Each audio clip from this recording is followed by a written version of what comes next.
we organize into a bunch of different mission areas. These are big directorates almost for how the USGS conducts its mission, which is there above. The part that's really interesting about this is it's geared toward people that are making decisions. It's not necessarily basic or applied research. We conduct science or investigations that are really helping to drive people that are trying to make some decision about the land that they own. Most of the landowners, incidentally, are the other bureaus in the Department of Interior. Fish and Wildlife Service, Bureau of Land Management, Bureau of Reclamation. And you'll see that by the descriptions of some of the mission areas there, you can kind of see what they do. And it's a little tough to tell here. I'm a little nervous about the hyperlink now. But there's a bunch of science centers that are scattered around the country as well. And each of these science centers might have particular emphases. For example, in Flagstaff, there's a National Geospatial Science Center that tries to map other planets. There's a whole slew of water science centers that are investigating water quality and water accessibility and really looking at the stream gauges and flow of water all across the country. When you look at USGS in general, there's just a massive amount of science that gets done. Very, very broad. And everything from climate and land use, you're probably familiar with the Landsat satellite. USGS manages that with NASA. The National Geospatial Program is part of Core Science Systems. These are sort of enterprise or cross-cutting capabilities that all of the USGS can enjoy. Interestingly, if you look at the mission areas, which one would you expect to see that is not there? Geology. It's right there in the name of the agency. We don't have a mission area for geology. It's under Core Science Systems because that's one of those things that is enterprise level and cuts across and helps bring everybody up. Geologic mapping, topographic mapping. These are fundamental base foundational data sets that help climate land use, that help hazards, help environmental health, and that's how they're viewed across the Bureau. Stepping one level down in the National Geospatial Program, what is it that we do? I like to say that we do our job right, we're doing these 4 A's. We provide data that's authoritative, and by that I mean it's something that people can rely upon. If you have a topographic map or some other science report and it has a USGS stamp on it, there's a reliability factor. You know you can trust the data source. And we have really high quality standards to make sure that we live up to that reputation. The last thing we want to do is let people down or bring into question the integrity of our science. We want to make sure that the data is accurate, right along with being authoritative. And accessible and available are probably the 2 ones that are most interesting and probably most difficult. How do you deliver the geospatial products to people in a way that they want to use them, in a way that fits in their decision cycle, or the decision process? For a water resource manager or for a rangeland monitor or a farmer, they all have different uses for the same kinds of information. So we have users from moms and dads and grandmas and grandpas planning a hiking trip all the way up to regions of cooperatives that are managing large-scale water resource data. We have to figure out how do we deliver the data and make it available to those folks in the formats and in the methods that they see fit. It could be a mobile device, it could be a desktop device, it could be a paper map. And given the very thin line of our budget, we're constrained with resources. We have to think very cleverly and take advantage of technology that's out there to fit as many use cases as we can. And that's really where the rubber meets the road, is that the benefit to society, and that's what the USGS is all about, is the use of information in decision making. The research is great in and of itself to move the field forward, but this is where science becomes policy. It really helps make our society better by having clean water, by having clean air, by preserving our lands, conserving our resources. That's really what we provide, saving lives and property. And if you look at what is a societal benefit, this was an interesting question that was posed to me. How does mapping benefit society? Well, it turns out there's a whole body of literature about that. There are defined societal benefits by a few different groups. This is one that the UN subscribes to. They have their Sustainable Development Goals that are goals globally by 2030. And those ones with the red box are the ones that I see are topographic mapping and geospatial data are helping track. And the UN, to their credit, and with the Statistical Commission, are actually going about doing this in a very quantitative way. They're going to go country by country and look at targets and how different countries are meeting goals for no hunger or goals for clean water and sanitation. They're going to rely on national geospatial data sets to be able to answer those questions and see how our progress is going. There's a group out there called the Group on Earth Observations, and they're an international group that's promoting Earth observation science around the world. And they went one step further. So on the left-hand side, you see all of those societal benefits, and across the top, you see different types of goals that they're there are different types of themes of geography within those. So you'll see hydrologic data, topographic data, elevation data, cities and infrastructure mapping. These are things that the USGS and National Geospatial Program do, and we're relevant to many of those societal benefits. Within our own federal government, there's an organization in the White House called the Office of Science and Technology Policy, OSTP. They set the administration's policy for science across all the federal agencies. They've taken some of GEO's societal benefits, these green ones, adopted those, accepted that one, added a few, and they have this term called reference measurements, which is over here. They don't call reference measurements as a specific societal benefit, but to me it's even better. They say it's key to all of them. So by understanding topography and hydrology and all of the physical Earth, the National Geospatial Program does and other mapping agencies do, they say it lifts all of the societal benefits. But for the data we provide, we couldn't advance any of those societal benefits. That's my story and I'm sticking to it. If you look at the way that federal geographic data is managed amongst the federal government, there's this thing called the 16 theme and a group called the Federal Geographic Data Committee, and they try to manage how geospatial data is acquired and collected and used across the federal government to make sure that, for example, the USGS or NASA or NOAA aren't collecting the same piece of ground 15 times. And they identify theme leads for different categories of geospatial information. The National Geospatial Program is the theme lead for two of those, terrestrial elevation and inland waters. And we actually have co-leads with NOAA and Fish and Wildlife Service for those two as well. And that's a pretty heady responsibility. We have leadership in the federal government then for how we go about collecting elevation data across the nation. We have leadership for how the federal government goes about collecting hydrography information inland, not coast, across the nation. My program is split into 4 different parts here: user engagement, topographic data services, geospatial research, and cartographic data services. They sound like typical government director division names. But it's really dividing the types of mapping that we do. Topographic data services is looking at some of the vector products and raster products in that case. For example, the elevation data that we capture, the hydrography data that we capture. User engagement is all about understanding the decision-making people and our user requirements.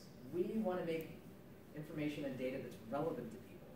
The last thing I want to do is spend precious government resources making some data product that is of use to nobody or sits in a drawer.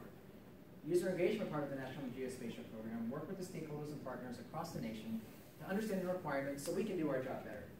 We have a very small part of our program that is invested in geospatial research. We're doing a lot of work in semantics and ontology, and also in LiDAR and feature extraction. How can we make best use of this data? And the cartographic data services are how we produce our US topo maps that a lot of people are familiar with. And speaking of US topo, this is something that USGS has been doing for a very, very long time, over 100 years, producing US topos, topographic maps of all kinds. The current flavor we have now, we produce a geospatial PDF that looks something like this. So it's not a paper map. It's a digital map. If you can bring it up in a PDF reader, and there's all sorts of different features that are in here, and you can turn them on and off, which is pretty cool. And we produce about 18,000 of these every year. We divide the country into thirds. Every year, we go through a third of the country. And we've been doing that since the topographic mapping program was sort of resurrected after a hiatus in 2009. We're going to continue our last 3-year cycle in 2018. In 2019, we're going to move to a different kind of production. So rather than looking at just straight 18,000 maps a year, every quad gets updated, we're going to go to a more dynamic, more flexible, more on-demand type of mapping, where you can eventually pick a center point, pick a scale, and you'll have a topographic map. You might even have control over the layers in there. So it won't necessarily be a quad that's on a regular grid. It might be something that's more flexible for the users. We're not going to necessarily stage or produce all of those maps. Okay. Are they going to be in the GeoPDF format? Geospatial PDF. Good. Thank you. And there may be other formats too. You might have export control to have a GeoTIFF or have some other format. And we're actually switching, I think this year, going from GeoPDF to Geospatial PDF. Awesome. The nuances are lost on me, but I know that's the truth. That's good. But it is really interesting that we're going to change sort of the paradigm of mapping so that it's about this, it's no longer about this staged piece of the staged quad. It's more about what kind of a map do you want? Because everybody knows the most interesting feature is the one that's at the intersection of 3 or 4 different maps. The way we went about creating feature content for this is an interesting story as well. Around 2007 or 2008, my predecessor decided we're going to resurrect the topographic mapping program. We're going to make 18,000 topographic maps a year completely digitally. was new. That was a capacity we had to build. So every color here represents a different year. So in 2009, we started small, and every year we added features. Some of the later ones, the IMBA, that's the International Mountain Biking Association. We had folks that worked with that group to go out and register a lot of the trails. We would ride the trails with a high-res GPS or whatever collection device they had, and we would work with them to ensure the quality was such that it could be incorporated on a topographic map. So now we have mountain biking trails, which are really multi-purpose trails, on some of our topographic maps. The national map is sort of how we deliver a lot of this data. You go to nationalmap.gov. That's the interface with how you get a lot of this data. It's not just the topo maps, which you can download as a PDF, but you can download the individual layers as well. You can download the elevation data or the hydrography data, and there's a lot of functionality there. So it's not just the topos, it's really about the data. There's a quote that the chief of our Carto Data Sciences branch talks about. He said it used to be the data was in support of the map. Now it's really all about the data. People want the data, we upgrade the data, and we can make a map rather than deriving data from the map, which was the way it used to be for a long time. So we want to flip that. So we're really managing data, and the map is just an output or an application, rather than having a map and trying to derive geospatial data from that. The biggest thing we do right now within our program is a program called 3D. I'm guessing that if I asked, who knows what LiDAR is, I'd see a lot of hands go up, right? Who knows what LiDAR is? Okay, maybe not so much. LiDAR stands for light detection and ranging. This is a remote sensing sensor that's usually airborne, but also can exist on a tripod terrestrially, or even in some cases a very small hockey puck-sized thing that fits on a drone. It shoots out lasers at a couple 100,000 times a second. In addition to just being cool because it fires lasers, what you're able to do is time how long it takes that laser to go down, hit the ground, and come back. If you pair that with a really good inertial navigation unit on the platform you're shooting from, you can come up with a really accurate elevation model. You're looking at just the speed of light, so if you know where you are in space, you fire a laser down, you know how long it takes to come back, you know where you are, you can map the elevation. The sensors have gotten so advanced, it's no longer just one pulse that's down and back. You can fire multiple pulses in the air. And you look at, say, vegetation structure. You have multiple points, called the point cloud, that can fall amongst all the features that are around in the earth.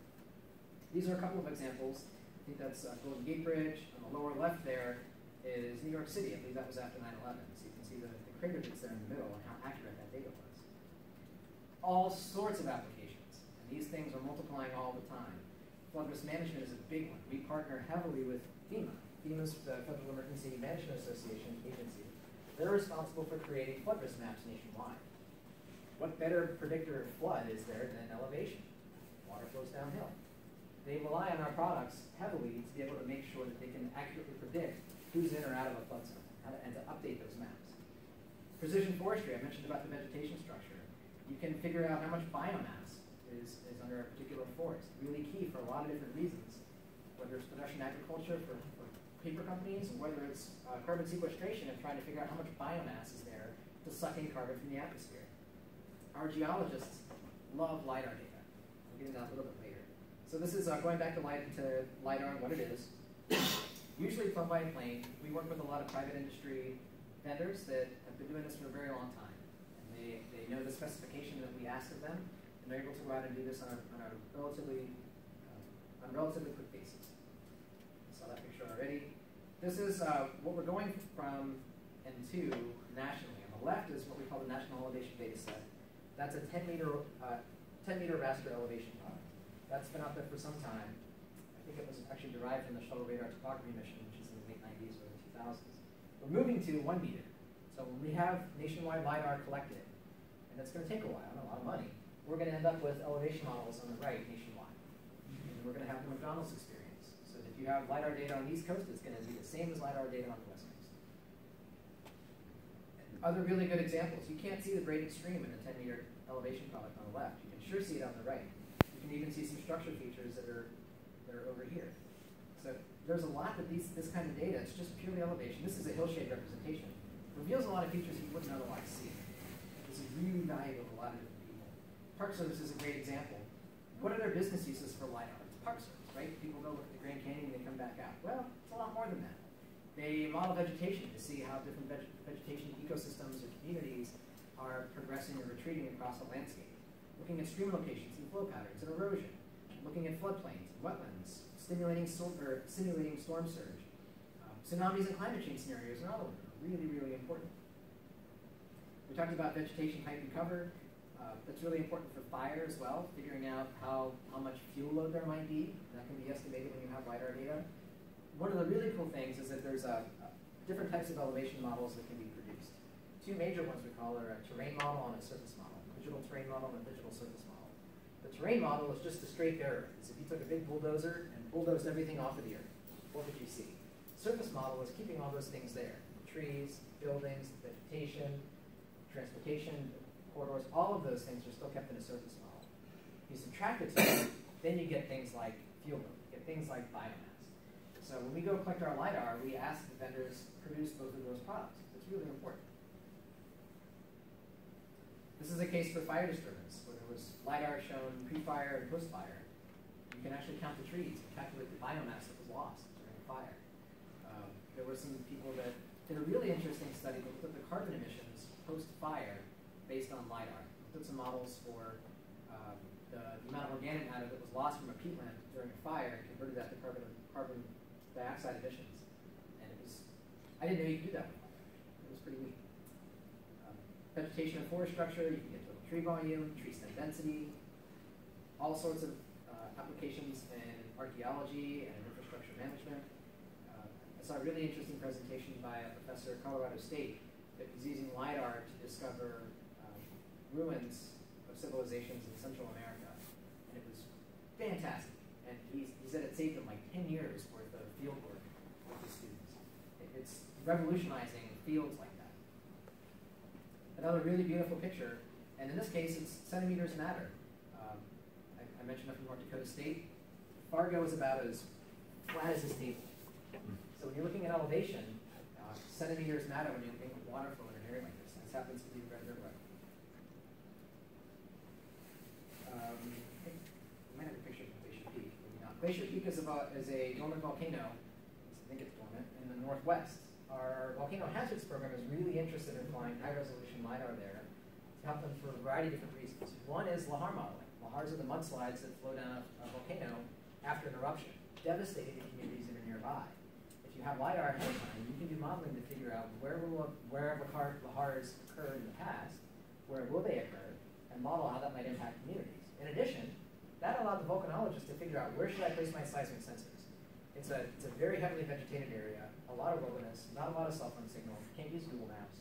We provide them with high-resolution LiDAR, and I'm talking much better than 1 meter, half-meter resolution type of products.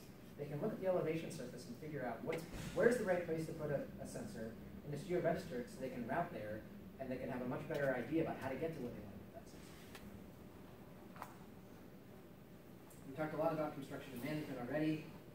I'm a believer that over the next 10 years, the federal government is going to have to invest heavily in our own infrastructure. Roads, dams, bridges, airports, everything that we use every day. There's all sorts of studies out there from whoever you might want to ask. American Society of Civil Engineers. John Oliver's got a really good presentation about infrastructure in the nation. It's coming to be in a really bad state. The federal government really should be working on funding wholesale infrastructure enhancements. I can't imagine the construction engineers or the government trying to enter into some of that without wanting LiDAR data.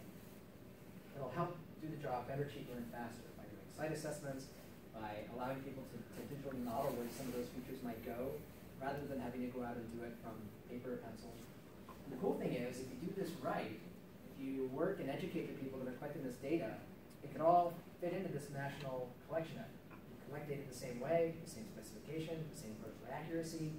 Data that's collected to support an infrastructure project in Kansas might help fill in some gaps there that we otherwise wouldn't be able to collect. Precision agriculture is another really good example. And it helps in science, too, with what we call a landscape-level understanding of our resources. Identifying previously unmapped deposits, or looking at how volcanoes are managed, or how the property and lives are impacted by different conservation practices. This is a really good example, too. So if you look right here, this is a landslide. And it flowed downhill and impacted that river. If you were to look at just imagery, there's no way you'd be able to see that. So these are kind of the great understanding that LiDAR data helps enable. It was a landslide. This was a pretty devastating landslide that happened in Washington in 2014. We had just flown LiDAR ahead of the landslide, and we went and flew it pretty soon after. And we were able to do some really interesting science about the depth of the landslide that was there, where you might likely find survivors if there were any. And that also, that the earth that was moved backed up a dam that was here. So the topography that we measured became bathymetry. We were able to measure the volume of water that was impacted by that landslide and figure out, is it going to break? How much water is going to be released? This is a tsunami inundation in Cannon Beach. And this is in Oregon next to Haystack Rock. If you're a fan of the Goonies, Haystack Rock is central to that movie. If you have really accurate elevation along the coast, it allows you to do things like tsunami inundation modeling.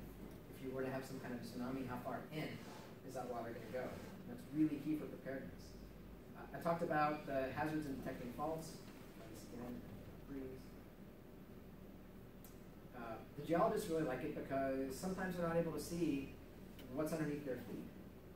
Having LiDAR exposes things that you might not otherwise see. So this happened in Bitterroot Valley in Montana. And there were some geologists out there that used our LiDAR data and helped expose earthquake faults or geologic faults they didn't know were there. So somehow this is set up as Internet Explorer as my default browser. I can assure you that it's not the case.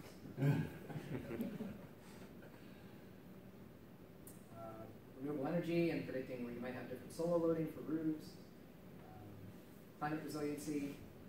So how are we doing nationwide? Well, it's not just us collecting out there. We have a lot of partners.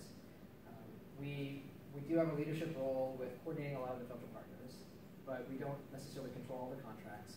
So all of the data that's collected by the federal partners are put into what's called an interagency elevation inventory.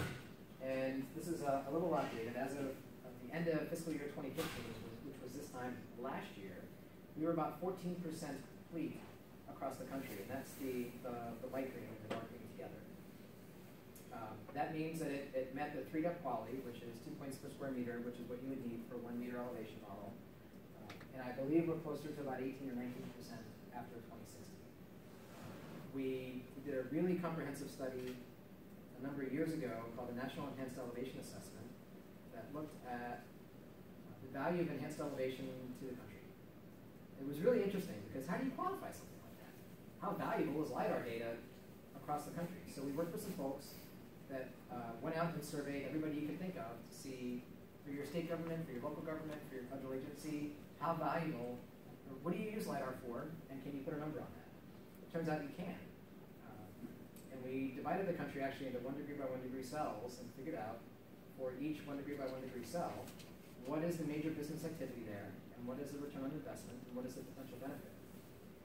When you put it all together, we can realize an annual benefit of about $600 million, up to about $13 billion. Some of that's dependent on the use case. For example, of all autonomous vehicles that are going to come out, if Google and Apple and everyone else are successful, if they rely on base elevation like this collected from airplanes, that's the high end, 13 billion. Seems like a lot of the autonomous navigation is really relying on sensors that are more local to the instrument and on the car. So that may not be the case, and we have 600 million now. It looks like I'm pulling Wi-Fi through my phone, so this may not work. But what you would be seeing, there we go. You can look at each individual cell and look at the benefit to cost ratio. So if there was an investment from interested parties in this cell, they would receive a benefit to cost ratio of 4.3. They would get back 4 times the amount of money they put into it. And in that particular cell, which is looks like in Kansas, infrastructure and construction management is the highest ranked business case, but also flood risk management, aviation safety, list goes on. This is a really interesting way to quantify how valuable elevation is to the country.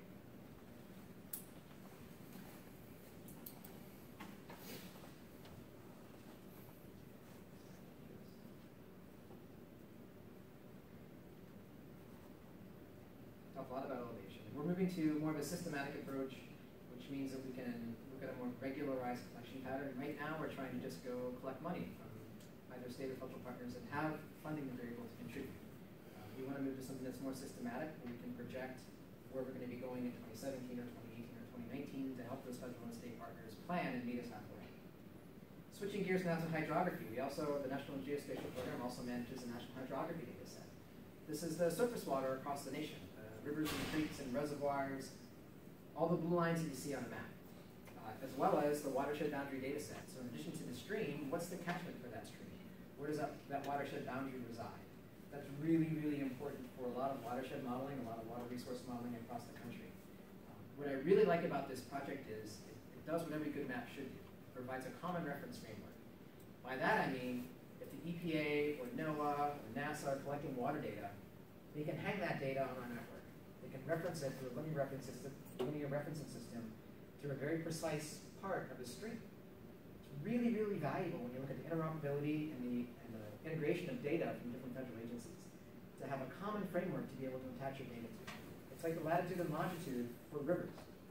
And we're managing this, and it's a really neat effort. And just like we went through the study that looked at quantifying the value of enhanced elevation, we're just putting the wrapper on a study called the Hydro Requirements and Benefits Study, which is looking to capture quantitative value of enhanced hydrography in the nation. And it's coming out to be a little less than elevation, but not by much. About $550 or $600 million annually can be received by the country in benefits if we enhance our elevation products and go to a more highly resolute data set. Talk about that a little bit. So what do I mean by highly resolute, or where do you go in hydrography? It's kind of, with raster data, it's really easy. 10 meter pixel to 1 meter pixel is a pretty interesting concept. And I'm a soil scientist, so when it gets to water, I'm a little out of my depth, no pun intended. So we start with some of the data sets over here. This is National Hydrography data set. That's the blue lines. There's about 34.5 million blue line features across the country. And the watershed boundary data set. These are the catchments that describe the water that flows, the area that feeds a particular river. We worked on generalizing this data to something that was a little bit more medium resolution for water modelers. So you don't need every ephemeral stream. Maybe you just need the ones where there's always water flowing. That's valuable for a lot of people, but it was sort of medium resolution. And what you'll notice is that there's component data sets to creating what we call these two NHD plus data sets, National Hydrography data set plus data sets. They were combinations of an elevation surface, a National Hydrography data set, and a watershed boundary data set. And the resolution changed a little bit. We went from about a 1 to 100,000 scale map to about a 1 to 24,000 scale map. We're still working on producing this. We're just working on our methods to be able to do this as quickly or efficiently as we can. We have a lot of state stewards that are out there helping edit the blue lines in the watershed boundary data sets. And this is not a community that typically has a lot of money to throw at this, so we're working on kind of a shoestring. Where we want to go is what we're calling LE Hydro in the future. A lot of these blue lines, believe it or not, were derived from old photogrammetric methods. They were taken off of old topographic maps. Sometimes the blue lines don't line up with the elevation that they show. So we're going and collecting all this great elevation data. In this version, we're going to derive all of these products from elevation. So the blue lines will be in sync with the elevation surfaces and topography like it should be. And that will increase the features that you see. This will increase the amount of features that you see, a lot more density. It'll be a lot more accurate, and this is something that's really going to boost the level of our knowledge of water resources and flood mapping across the country. And it'll put the blue lines where they should be. This is kind of one example where you might go from medium resolution to high resolution. I talked about the Hydro Requirements and Benefits Study. We're also involved in an effort that's called the Open Water Data Initiative. A lot of water data can't talk to each other. There might be states or cooperatives that are producing some sort of water data. It could be water quality, it could be flow, could be turbidity. It's not always produced in a way that can be synced with data from federal agencies or state agencies. So we're leading an effort with some others across the federal government to help that, to help water data talk to each other so we can all kind of benefit. Alaska, that's a really interesting story in Alaska. Our biggest state, and it turns out they were very, very underserved in terms of mapping for a number of years. The last round of topographic maps they have were produced in the 50s and 60s from photogrammetric methods. I don't know how much people know about Alaska. That's a state that relies heavily on the aviation industry to get around. Some of the maps that were there that had mountain locations and mountain heights were in the wrong place, the same height. That's a really dangerous thing to know when you're flying in a plane. And a lot of accidents that are related to aviation safety that can be fixed just by better maps.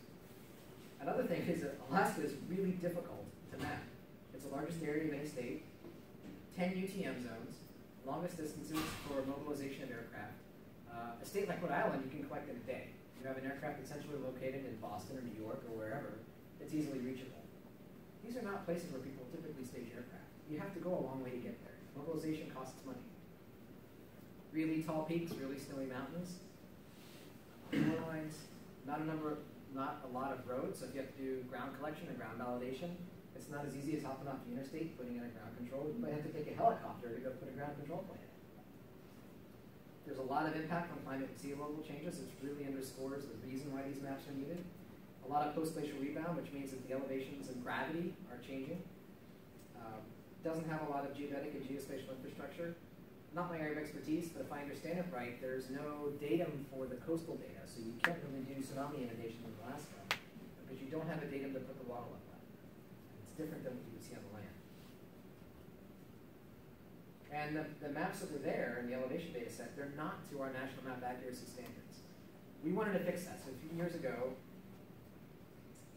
we started mapping Alaska with elevation data.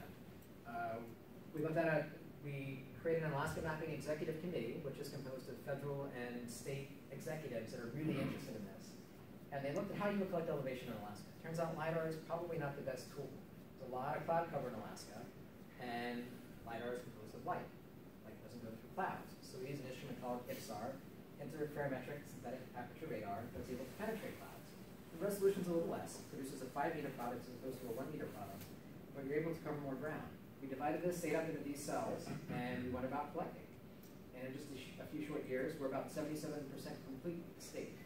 To tell you how important this is to the state of Alaska, I was up 2 summers ago, just very soon after I started with the USGS, to what they called Skybreaking 2. Skybreaking 1 was when this event was launched. Alaska was so excited that somebody was paying attention to the elevation data in their maps. They held an event to celebrate the kickoff. They held Skybreaking 2 to celebrate being 50% complete. Half complete, and we're having a celebration. So who shows up at a celebration like this? How about the governor for Alaska, Senator Murkowski, chair of the Appropriations Committee under which USGS falls, about half a dozen commissioners from state departments, the director of USGS. It's a big deal, a very big deal. So now comes the fun part. Where are we going to go? Tony said it's a really interesting time to be in the geospatial field. What does it mean to be mapping and in the geospatial industry in the 21st century? One of the things that I really like about mapping is that it's the great common denominator. It doesn't matter what you're talking about. Soccer game, it could be a political rally, it could be where you went to go eat. Everything can be referenced to a map at a place and a time. And we have the tools now to do that. Everyone carries around a GPS in their pocket. As we continue to be more data-driven, more connected, and the challenges we're asked to solve become increasingly more complex, the kind of data that we are experts in are going to become more valuable. People are going to want to rely on these kinds of data to be able to drive their decisions and present them. So these are just on the bottom right, you'll see just some use cases from USGS over the last few years. Induced seismicity. That's a fancy term for earthquakes that happen because of other anthropogenic effects, like fracking. There was a report that just came out from USGS that looked at the vulnerability of induced seismicity from different oil and gas exploration events. But, presented on a map, right? San Francisco Bay sea level rise, presented on a map. The Ogallala Aquifer defined. This is a huge, huge aquifer that underlies most of the breadbasket in the U.S. If you look into this, you'll see that the groundwater has been depleting in that aquifer for a number of years. This is the way you convey the information to people to get them to understand. They know where their location is, and they want to know, am I going to run out of water or not? Fertilizer effects on water system. Is the fertilizer, the anhydrous ammonia I'm putting on my chicken farm, is it going to run into the stream and affect somebody downstream? We talked about permafrost reduction. Interestingly, with climate change, that's going to melt a lot of the permafrost, which is typically, permafrost is frozen soil. It's got chunks of ice and other things in there. As the climate heats up, the ice chunks in that are going to melt, and you have deformations in the Earth's surface. Not such a big deal if it's going to be around. What if there's a road that goes over it? All of a sudden, the road's all bumpy and you can't cross it. What does the industry look like? These are actually a little outdated. They're still interesting. Boston Consulting Group was commissioned to do a study to see just how big is a geospatial services sector in the United States. It turned out this was, one of these is domestic and one of them was global. I always get confused. BCG might have been the global one. No, I think it was not. I think it was the United States. $1.6 trillion growth engine for the economy. You look at all of the services that depend on Google Earth, all the things that are people referencing and throwing in Google Earth. Emergency systems like ambulances and police cars rely on precise geoservices and navigation to be able to figure out how to get from point A to point B. There's a national address database that's being collected by the federal government too, to be able to figure out, turns out there is no national address database. It's really important for things like emergency response. Globally, there's $150 to $270 billion of revenue every year, and it's growing rapidly. Both of these, whether you look domestically or whether you look globally, you have 10 to 30% annual growth in geoservices sector. That's everything related to really spatial data or spatial data production.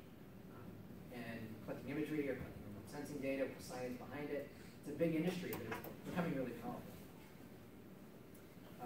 What are some of the external factors that are influencing the way that we map? Well, mobile is one of them. I use the term unconfirmed reliance on mobile topographic mapping products because I don't know how people are using the data that we produce on mobile devices. Nobody's knocking down my door and saying, I need an app, I need an app. But everybody here looks at apps on their devices. Everybody looks at apps on their tablets. I know there are scientists in the field that would love to take the data there. So I've got to do a better job figuring out how to deliver to that platform. Because I know there's a reliance, I just can't confirm it or describe it. There's also a thought of disposable apps. For example, a hurricane event, like Hurricane Matthew. Do you want to create an app that FEMA or even local residents can download really quickly to figure out where's the hurricane coming, where is the flood risk, where can I go for shelters, but it has a lifespan of maybe 3 weeks. We haven't gotten that far, but that's something that might impact the way that we deliver data. The unmanned aerial system market, drones, that's really set to explode. There's something like 3,000 vendors that are collecting aerial imagery as a service or some other geospatial data as a service from drones nationwide. I know Tony does a lot with crowdsourced data and volunteer geographic information. Is there going to be crowdsourced elevation? Are we going to be taking in LiDAR data from vendors or recreationalists all across the country? How is that going to change the type of data that we produce? We use the term authoritative. What happens if you have a completely new data set that's crowdsourced? Small sat companies are another one. They're really going to change the paradigm for observations. We're used to seeing big satellites like Digital Globe or big satellites like Landsat. There's a company out there called Planet Labs. They're the leader in this small sat category. They're throwing up shoebox-size satellites. Their goal is to cover all of the Earth every day. The temporal cycle is going to really increase from what you would see with Landsat or Digital Globe or others. The resolution is not as good, but they're coming up with almost disposable satellites. It's really going to flip how we view and how we use Earth observation data from space. Groups like Esri and Google and even Apple to some extent have done us, as geospatial professionals, have done us a great service. They've probably kicking off with Google Earth and Google Maps following that, created this enormous appetite for geospatial data. My grandmother doesn't know that's what she's asking for when she picks up Google Maps. Or my mother, but grandmother more. She doesn't know she's asking for geospatial information. She wants to know how to get to the hospital or to Starbucks.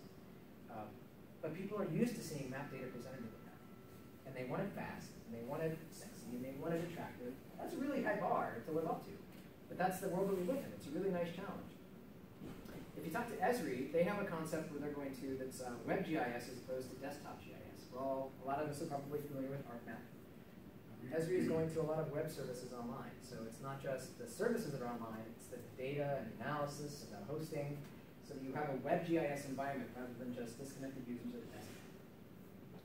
And they also have a really interesting concept called systems of record, systems of engagement, and systems of knowledge. A system of record is something like the national map. It's an authoritative database that pumps out data. A system of engagement is how I can expose that data to the users in such a way that they can better use it. How can I make it flexible, accessible, available to all of you in a way that you want to see it and want to use it? The system of knowledge is how do you derive information knowledge from that system. It's a really interesting concept to kind of balance against national topographic mapping and national geospatial collection. One thing I think about